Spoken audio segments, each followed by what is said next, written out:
रहमो करम कर दे इंतजार तेरा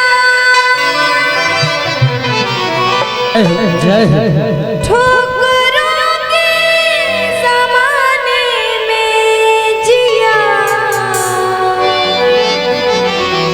खूब रोई कर्मा प्यार मुझे। अच्छा तेरे होते क्यों झोली खाली है माँ, तेरे होते क्यों झोली खाली है माँ। और जिनको मैया से अपनी झोली भरवानी हो जरा दोनों हाथों को ऊपर उठाएंगे और मीठी मीठी ताली के संग तू तो ममता लुटाने वाली है माँ, तू तो ममता लुटाने वाली है माँ।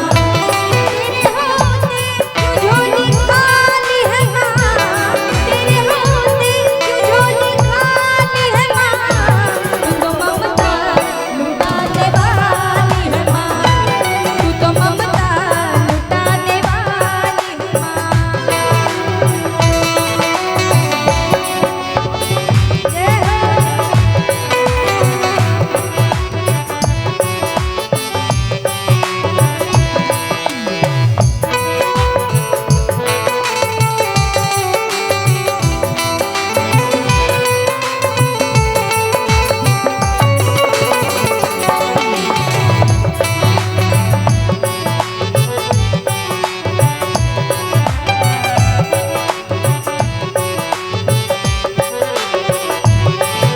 तमन्ना ये लेकर जो भी आ गए तेरे दर से वो मैया ना खाली गए। ज़माने की सारी खुशी पा गए माँ, तेरे ही कृपा से तो जहाँ में खुशहाली है। किया है क्या कसूर पूरा है मेरी झोली खाली, माँ तेरे ही कृपा से तो जहाँ में खुशहाली है। किया है क्या कसूर काहे मेरी झोली खाली, काहे मेरी झोली खाली, काहे मेरी झोली खाली है। तू तो ममता लुटाने वाली है माँ, तू तो ममता लुटाने वाली है माँ।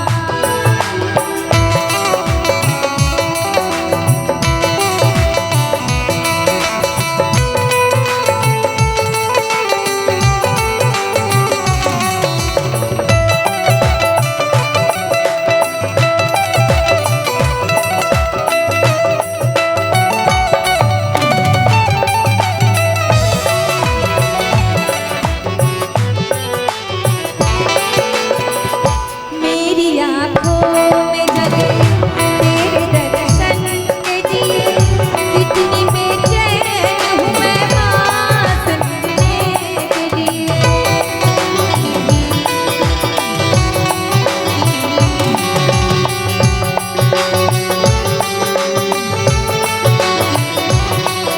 ओ मेरी आँखों में जले तेरे दर्शन के दिए, कितनी बेचैन हूँ मैं माँ मिलने के लिए।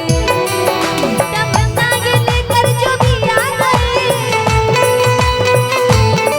तेरे दर से वो मैया ना खाली गए।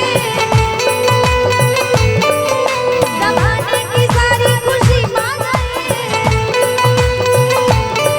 माँ, तेरे ही कृपा से तो जहाँ में खुशहाली है। किया है क्या कसूर काहे मेरी झोली खाली, काहे मेरी झोली खाली, काहे मेरी झोली खाली है।